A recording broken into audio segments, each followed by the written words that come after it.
અનુસ્વાર અને ભાષા શુદ્ધિના સંદર્ભે આપણે આ બે ખાલી જગ્યાઓ જોવી છે, જે તમને ભવિષ્યમાં ક્યાંક ને ક્યાંક 100% ઉપયોગી થશે.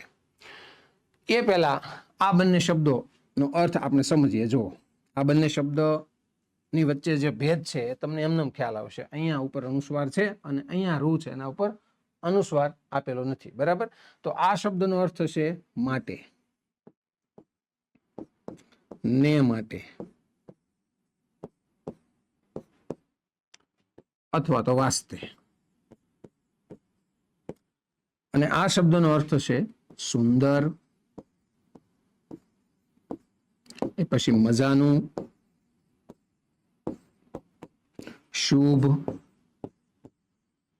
એ પછી ભલું,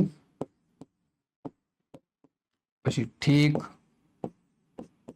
એ પછી ભલે. આ ઉપરાંત બીજા બે અર્થ છે. એક અર્થ થાય સમસ્ત અને એક અર્થ થાય આખું. એટલે આ બે એકબીજાના સમાનાર્થી તરીકે પણ વાપરી શકાય. બરાબર. હાલો, હવે ઉપરની ખાલી જગ્યા પૂરવામાં આપણને અનુકૂળતા ઉભી થશે, કારણ કે આ બંને શબ્દના અર્થ આપણને ખબર છે. બરાબર. જુઓ, દાદા બાળકો ખાલી જગ્યા શું લાવ્યા? કપડાં લાવ્યા. તો બાળકો માટે કપડાં લાવ્યા એવો અર્થ થાય. માટેનો અર્થ જોવો હોય તો અહીંયા છે, તો આ અનુસ્વાર વગરનો શબ્દ છે એ આવશે દાદા બાળકો સારું કપડાં લાવ્યા. બરાબર. અને અહીંયા દાદા ખાલી જગ્યા પુસ્તક વાંચે છે. કેવું પુસ્તક વાંચે છે? તો કે સુંદર પુસ્તક વાંચે છે, અથવા તો મજાનું પુસ્તક વાંચે છે. બરાબર. તો અનુસ્વાર વાળો શબ્દ છે એ આવશે સારું. બરાબર. હાલો, બીજા બે વાક્યો આપણે લખીએ એટલે થોડું વધારે દૃઢીકરણ થાય. શિક્ષક બાળકો સારું રમકડા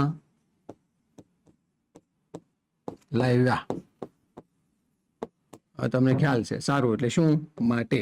બરાબર. આ વાક્ય વાંચો એટલે અર્થ તમને સમજાય જાય. અને બીજું વાક્ય લખીએ, બાળકો સારું ગીત ગાય છે.